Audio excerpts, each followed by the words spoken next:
थाना अधिकारी महोदय बुमरे जी की तरफ से 1000 रुपए प्रदान किए गए हैं। जोरदार तालियों से स्वागत। सबसे पहले तो इस भारत देश के मूल मालिक आप सभी को विश्व आदिवासी दिवस की हार्दिक शुभकामनाएं, अभिनंदन। इस राजा डोंगर बरंडा की धरती पे और माला कटारा की धरती पे आप सभी का हार्दिक जोहार, अभिनंदन। आज इस अवसर पे जो अपने स्वाभिमान की लड़ाई के लिए, अपने हक अधिकार की लड़ाई के लिए, अपने आने वाली पीढ़ी की सुरक्षा के लिए इस माला कटारा की धरती पे जो विराजमान हैं, इन सभी भाइयों और बहनों को मेरी ओर से खूब खूब आभार और अभिनंदन। आज ये जो कार्यक्रम रखा गया है, ये विश्व आदिवासी दिवस जो 1994 के यूएनओ द्वारा घोषित किया गया था और इसके बाद से आज तक इसको मनाया जा रहा है। कई बार छोटे छोटे स्तर पे मनाया गया और डूंगरपुर जिले में बिल प्रदेश के क्षेत्र में ये आदिवासी परिवार की जो विचारधारा आई और इस विचारधारा के बाद पूरा आदिवासी समुदाय को जो अधिकारी बना हुआ था, कर्मचारी था, गरीब था, आम था, उसको भी विश्व आदिवासी दिवस को बारे में जानकारी मिली और पूरे जिले के अंदर, पूरे बिल प्रदेश के अंदर ये विश्व आदिवासी दिवस मनाया जा रहा है। आज का ये जो कार्यक्रम है, उस कार्यक्रम को देख के लग रहा है कि भारत देश का, पूरे देश का एक ऐतिहासिक कार्यक्रम डूंगरपुर जिले की धरती पे हो रहा है, ऐसा लग रहा है आज। यहां से केंद्र सरकार हो, राज्य सरकार हो, उन तक मैसेज पहुंचा रहे हैं कि ये भीड़ नहीं, ये भिड़ने वाले हैं। ये किराए पे लाए हुए लोग नहीं, स्वेच्छा से अपने खुद के पैसे से आए हुए लोग हैं। ये मैसेज पहुंचाना है केंद्र सरकार को, राज्य सरकार को, और मानगढ़ पे जो आए हैं उनको ये मैसेज पहुंचाना है कि ये भीड़ नहीं, भिड़ने वाले हैं। ये किराए की भीड़ नहीं, ये स्वेच्छा से आए हुए अपने हक अधिकार की लड़ाई लड़ने वाले लोग हैं। भाइयों, ये खुशी का दिन है, लेकिन साथ में एक दुख का भी दिन है, क्योंकि आज पूरे देश के अंदर आदिवासियों को प्रताड़ित किया जा रहा है, उनके साथ छुआछूत किया जा रहा है, उनके साथ कहीं न कहीं अन्याय किया जा रहा है। आप सभी को समझना पड़ेगा कि हम आज एकत्रित हो गए। एकत्रित होने के बाद हमने सांस्कृतिक कार्यक्रम देख लिए, वक्ताओं के भाषण सुन लिए, लेकिन आज सबको ठान के जाना है कि ये आदिवासी हमेशा बरकरार रहे और देश के अंदर किस कोने में कहां पर क्या हो रहा है। हमारे साथी आए थे, एक एमएलए थे त्रिपुरा से, उस भाई ने बताया, उस भाई ने भी कहा कि देश के किसी भी कोने में कहीं पर भी आपत्ति आती है तो पूरे देश का आदिवासी समुदाय एक होकर लड़ाई लड़ेगा। आज पूरे देश के अंदर देखा जाए कि हर कोने में कहते हैं कि व्यक्ति और समाज, जो गरीब की बात आती है, व्यक्ति या कोई समाज पैसे से गरीब हो सकता है, अपने विचारों से, अपनी सोच से कोई गरीब नहीं हो सकता है। और यहां जो विराजमान है वो सब अपने विचारों से और अपने सोच से सारे के सारे अमीर लोग बैठे हुए हैं इस मंच पे।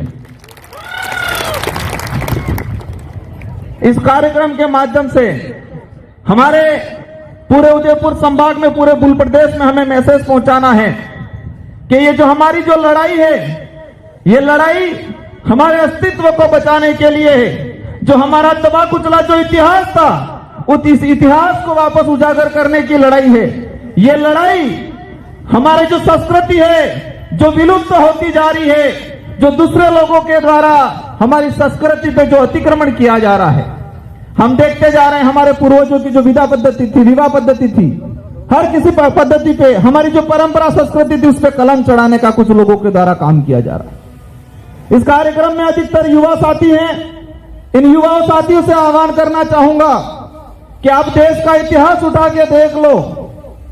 देश के इतिहास में मुगलों से लड़ाई लड़ी हो, अंग्रेजों से लड़ाई लड़ी हो, राजा रजवाड़ों से लड़ाई लड़ी हो, उस लड़ाई में युवाओं का सबसे बड़ा योगदान रहा हुआ है।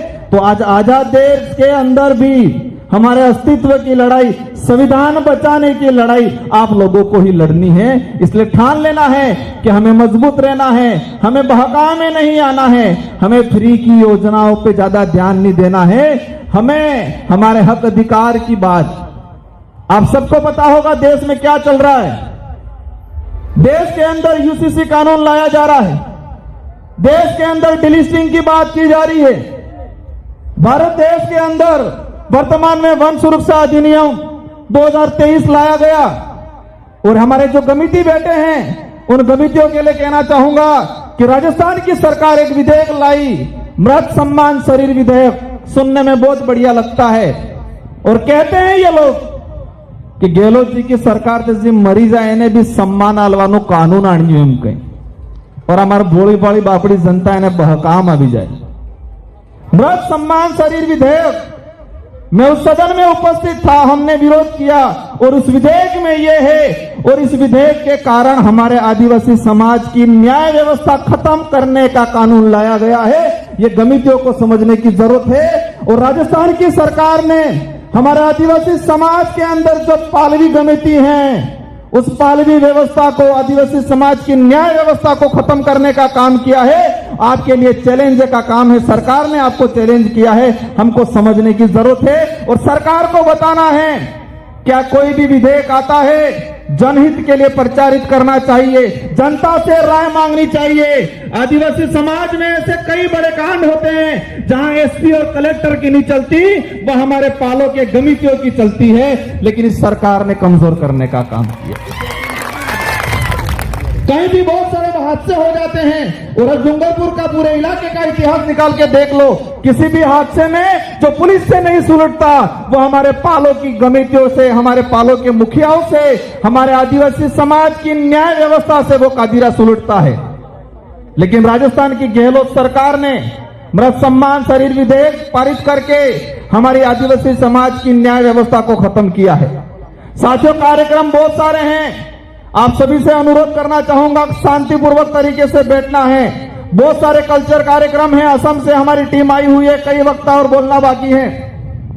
लेकिन ये जो आज आप जो सुन के जा रहे हो उस बात को अपने गांठ बांध के रख लेना है, दिलो दिमाग में बिठा के रख लेना है और समय आने पे एहसास कराना है कि आदिवासी समाज पे आप अन्याय करते जाओगे और चुनाव के वक्त आप हमको लॉलीपॉप दे दोगे और हम बिखरने वाले, हम उस लाभ लालच में आने वाले लोग नहीं है। ये गांठ बांध के जाना है, ये गुस्सा बरकरार रखना है और ये गुस्सा, हमारा देश लोकतांत्रिक देश है।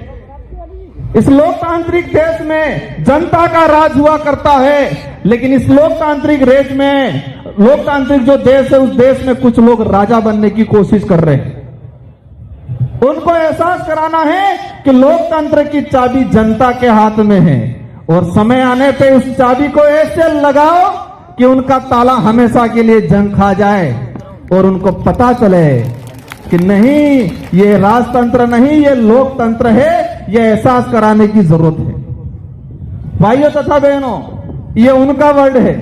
क्या है? भाइयों तथा बहनों, हमारे देश की जनता को के बेवकूफ बना दिया गया और टीवी पे गोदी मीडिया दिखा देती है कि सीमा हैदर वहां से आई, साथ में कितने बच्चे आए सबको पता है। सीमा हैदर पाकिस्तान से आई, साथ में 4 बच्चे लाई।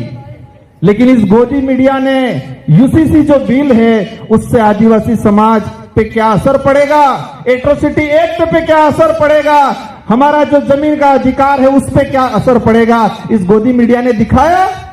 ये गोदी मीडिया ये दिखाती है कि किसी का कुत्ता बीमार हो गया, उस कुत्ते को ये डॉक्टर इलाज कर रहा है, ये दिखाती है गोदी मीडिया। सीमा हैदर आई, उसके साथ 4 बच्चे आए, किस बच्चे का क्या नाम है वो दिखाती है। लेकिन देश के अंदर जो काले कानून बन रहे हैं, इस देश को खत्म करने के कानून बन रहे हैं, उस कानूनों के बारे में नहीं बताती है। और इस कानूनों के बारे में ये जो विचारधारा के, आदिवासी समाज की विचारधारा के जो लोग हैं, इस देश के जो सोशल एक्टिविस्ट हैं, जो स्वतंत्र पत्रकार है, वही बताते हैं। हमको समझना है, जानना है और आने वाले समय में उनको एहसास कराना है कि ये लोकतंत्र है, राजतंत्र नहीं।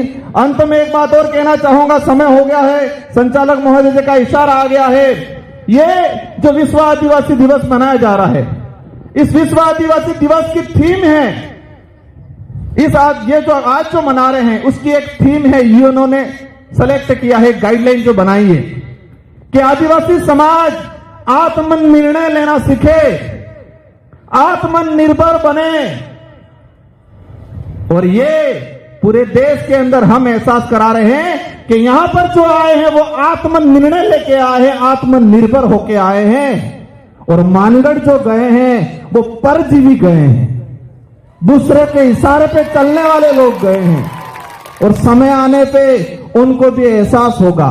अगर राजस्थान की सरकार, राहुल जी, ये विश्व आदिवासी दिवस मना रही है, मैं इस मंच के माध्यम से उनको कहना चाहूंगा, कम से कम ये जो विश्व आदिवासी दिवस है उस दिवस की थीम का तो ध्यान रखते आप लोग।